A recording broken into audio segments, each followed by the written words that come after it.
The River's Edge Ranch is an alcohol and drug addiction recovery program. It's actually a ranch up in the Lucerne Valley. It's a working ranch where men, they live there for a year, engage in Bible studies. They get their feet under them in a faith-based environment. And I have the privilege of being up close with that ministry and have seen many, many, many men who are in the grips of addiction break out and break loose and break free because of Jesus Christ. There's a lot of recovery programs. Somebody in here may have been in one. But there's no breakthrough. There's no real freedom apart from what Jesus can do. And so I appreciate the River's Edge Ranch. We have someone who is experienced and experiencing that transformation. And I want to call him to the front. We're going to hear a testimony from a friend of mine and someone I'm very proud of. Donald Mellion, would you come to the stage? And can we welcome him? We're going to hear Don's testimony right now.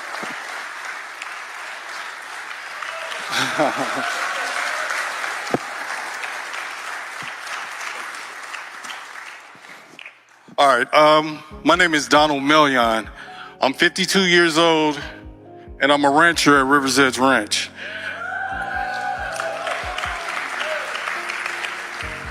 And I'd like to tell you guys my testimony and let you know my story. All right, I stand here today as proof God still does miracles. And sometimes he does them in ways that you'll never expect. I'm gonna take you back to when I was a child, when I was like a younger kid or whatever.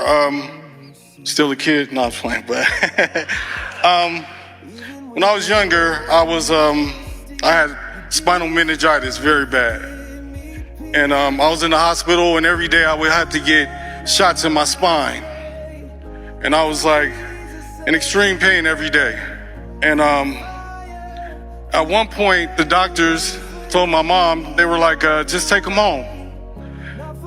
There's nothing else that we could do with him.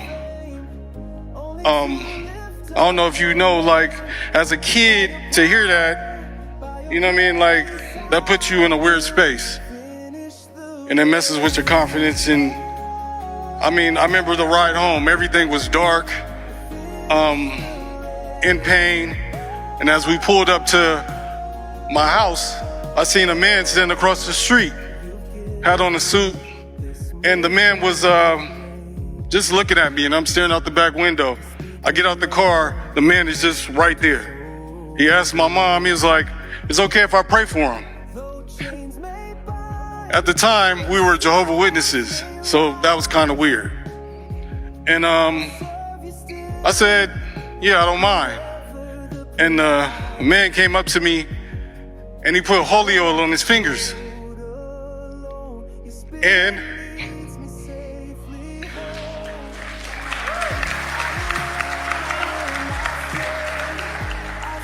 at that moment, he put his finger on my forehead. When he put his finger on my forehead, I just seen light. And everything was glowing.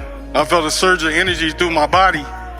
And as he continued to pray, I felt no pain.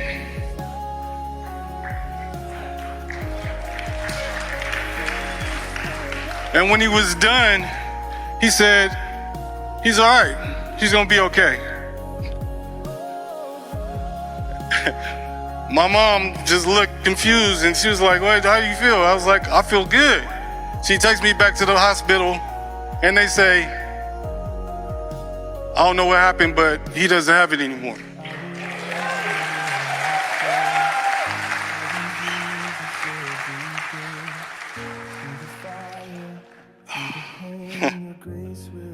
And the crazy part about it is,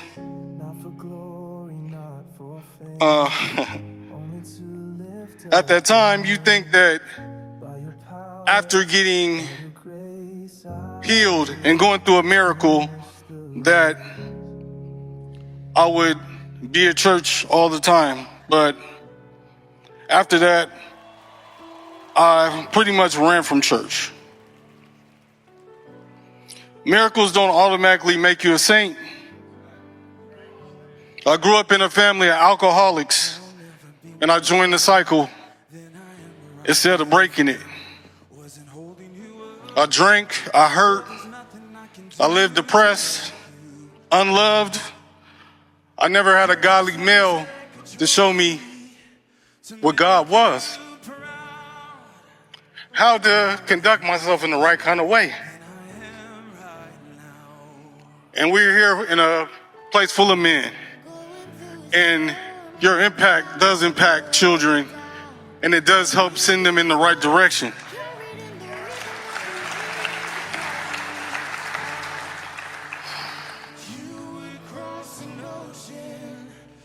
At one point, I lost my wife, I lost my house, car, health, a little bit of my sanity.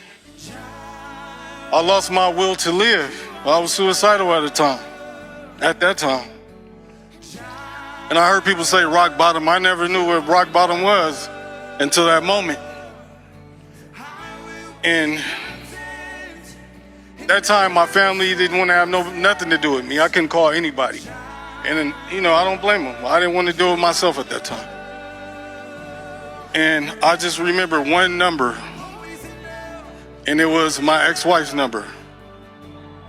And at that time, God sent me an angel. They sent me her. Because after everything that I put her through,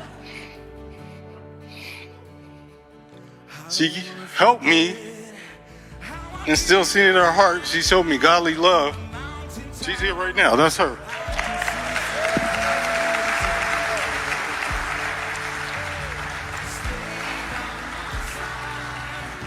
And she helped me find a program. I was an alcoholic, a very bad one. And I had 2 programs to go to. I had one, it was a 2-month program. And then I had River's Edge Ranch, a year commitment, minimum a year. And I knew at that point I didn't just need sobriety, I needed salvation. And I needed God. And I heard about, I never heard of River's Edge Ranch before. And when I got there, I was like, a ranch? I'm just thinking it's the name. I went back there, I seen big pigs like the size of Shaq or something up in there. And I was like, I gotta go in the stall with that? And they was like, yeah, tomorrow you going in there. And I was like, can I go home?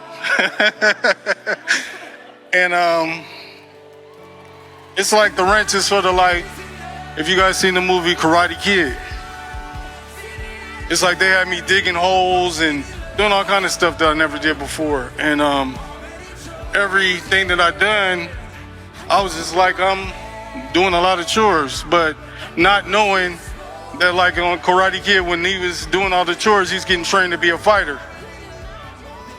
And I didn't know that God was training me to be a man of God.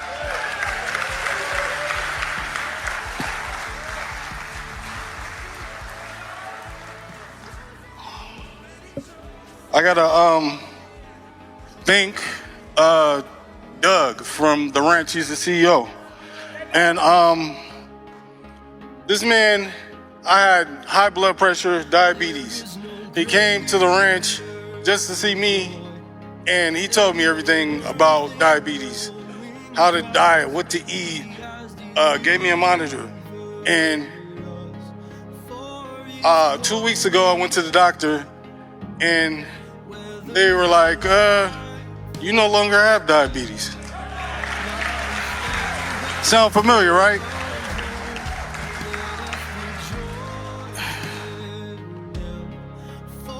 And that keeps happening. And I know God got some purpose for me. I like to thank Tyler, the director. Thank him for his leadership.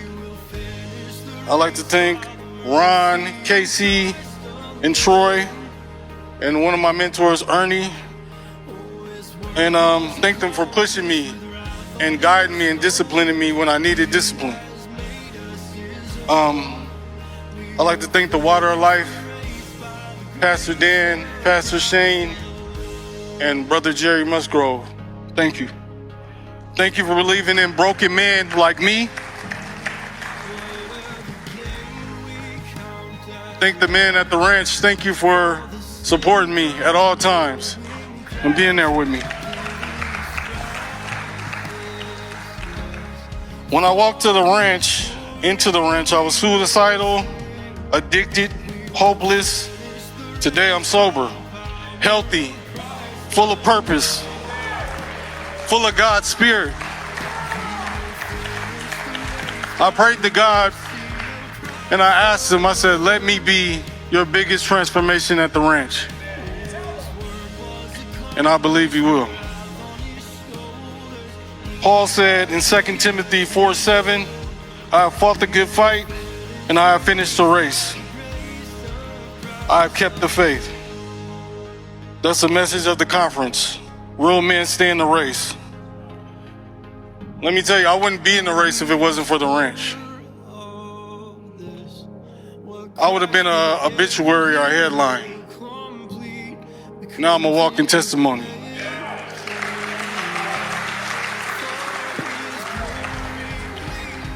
I came from a broken boy, an alcoholic man, suicidal. I'm now sober, healthy, hopeful, and full of God's Spirit. I'm going into ministry, influence, and into the man I always dreamed of becoming. Isaiah 61:3 says, God gives us a garment of praise instead of a spirit of despair. He took my despair, my shame, my hopelessness, and turned it into joy and vision. I'm Donald Mellion. I'm not just surviving, I'm running my race, and by the grace of God, I'll finish strong. Thank you guys.